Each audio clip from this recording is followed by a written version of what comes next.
Halo, kembali lagi bersama saya dalam topik tips belajar bahasa Inggris.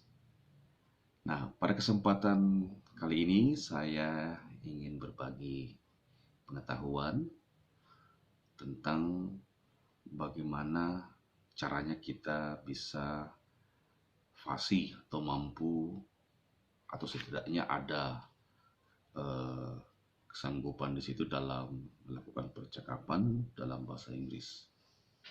Ya, tapi sebelum saya lanjut, silakan di subscribe video saya ini dan di like supaya tidak ketinggalan dengan update video-video yang akan saya share kepada kita semua. Baik, nah bagaimana caranya kita bisa berbahasa Inggris, melakukan percakapan dengan baik? Nah, pernah ada yang bertanya kepada saya, bagaimana sih kalau kita bisa berbicara bahasa Inggris dengan baik dan katakanlah kita mampu melakukan percakapan bahasa Inggris itu?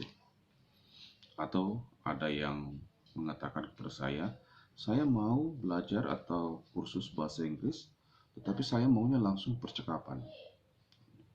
Saya balik bertanya sama dia, kalau kita ingin membangun sebuah rumah, apanya yang harus kuat?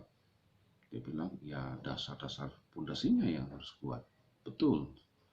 Nah, begitupun juga kalau kita ingin eh, pandai berbahasa Inggris atau bisa dalam melakukan percakapan dalam bahasa Inggris, kita harus memahami dulu, harus kuat dasar-dasarnya dulu.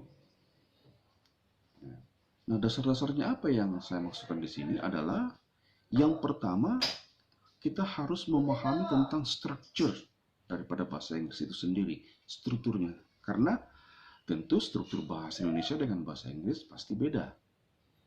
Nah, dalam mempelajari struktur itu luas, begitu banyak yang dipelajari. Bagaimana kita menggunakan kata kerja, verb, bagaimana kita menggunakan kata benda, noun, kata sifat, adjektif, kata keterangan, adverb, dan lain sebagainya. Kemudian juga kita harus memahami susunan kata-kata itu dalam kalimat bahasa Inggris tersebut. Nah, tentu misalnya dalam bahasa Indonesia dikatakan rumah besar. Nah, dalam bahasa Inggris bukan house big, tetapi dia terbalik, big house.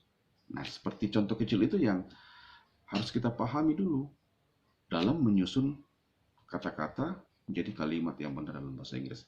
Karena dalam percakapan itu, speaking itu kita kan mengucapkan kalimat. Nah, mengucapkan kalimat itu tentu harus dengan struktur yang baik dan benar. Nah, olehnya itu, dasar yang pertama yang kita harus pahami adalah structure daripada bahasa Inggris itu sendiri. Kemudian yang kedua adalah kita harus memahami grammarnya itu. Yang dimaksud grammar di sini adalah tata bahasa. Nah, dalam mempelajari tata bahasa itu atau grammar itu paling inti yang dipelajari situ adalah tenses. Dalam bahasa Inggris itu ada istilah tenses. Nah, dalam bahasa Inggris ada 16 tenses. Kalau bahasa Indonesia itu kan paling cuma 3. Waktu akan datang, waktu sekarang, dan waktu lampau. Sedangkan dalam bahasa Inggris itu ada 16 tenses. Walaupun memang jarang digunakan ke 16 tenses itu dalam suatu percakapan. Paling yang tenses-tenses dasar aja. Simple present, present continuous, simple past, future tense, dan sebagainya. Nah, kita harus memahami dulu itu grammarnya tenses itu. Katakanlah misalnya dalam satu percakapan kita berbicara tentang masalah-masalah dalam pada waktu lampau. Nah, tentu yang tenses yang kita gunakan di situ adalah tentunya tenses simple past. Nah, kita harus mengerti, pahami bagaimana membuat kalimat, menyusun kalimat itu dalam simple past atau dalam bentuk lampau. Nah, ini di sini yang harus kita pahami. Jadi yang kedua itu kita harus memahami tentang tensesnya. Kemudian langkah yang ketiga yang kita harus pahami dan harus kita ketahui adalah kita harus memiliki banyak atau cukuplah kosakata kita atau perbenaran kita, vocabulary. Ya, maksudnya di sini kalau misalnya kalau kita ingin membuat kalimat atau menyusun suatu kalimat dalam satu percakapan, misalnya saya mau pergi ke pasar. Saya want pergi go. I want to go. Lalu misalnya pasar kita tidak tahu bahasa Inggrisnya, nah, ya udah stop di situ, tidak lanjut. Nah, olehnya itu kita juga harus banyak mengetahui perbedaan kata. Nah, salah satu caranya itu ya tentu kita buka-bukalah kamus, buku-buku penunjang bahasa Inggris untuk memperbanyak perbedaan kita. Tetapi saya tidak menyuruh untuk menghafal kamus. Itu kalau kamu menghafal kamus itu kamu nanti bisa jadi di rumah sakit jiwa, jadi gila. Tidak ada orang yang bisa menghafal kamus. Sering-sering aja dibaca kata-kata dalam bahasa Inggris supaya menambah perbendaharaan kata. Utamanya kata-kata yang lazim, yang sering digunakan, yang umum. Misalnya makan, tidur, bekerja, minum, berlari, berjalan, dan sebagainya. Nah, kemudian setelah kita memahami structure, grammar, kemudian vocabulary, maka disitulah kita akan masuk dalam conversation, percakapan.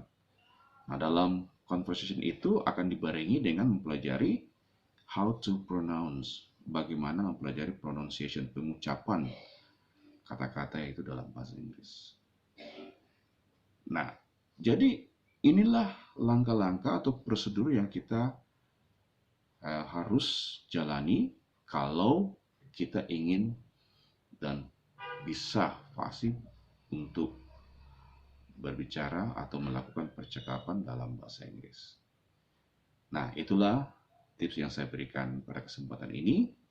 Semoga bermanfaat bagi kita semua, khususnya bagi anak-anakku yang masih duduk di bangku sekolah. Supaya ini menjadi pembelajaran. Dan nanti kita akan ketemu lagi di lain waktu dalam materi-materi pembelajaran bahasa Inggris. Demikian, sampai ketemu.